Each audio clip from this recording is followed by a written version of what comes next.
नज़्म चांद रात, शायरा परवीन शाकिर।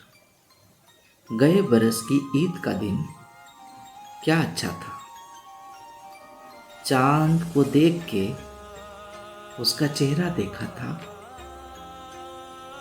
फिजा में कैट्स के लहजे की नरमाहट थी। मौसम अपने रंग में फैज का मिसरा था। दुआ के लिए आवाज वही लम्हों में, वह लम्हा भी कितना दिलकश लम्हा था।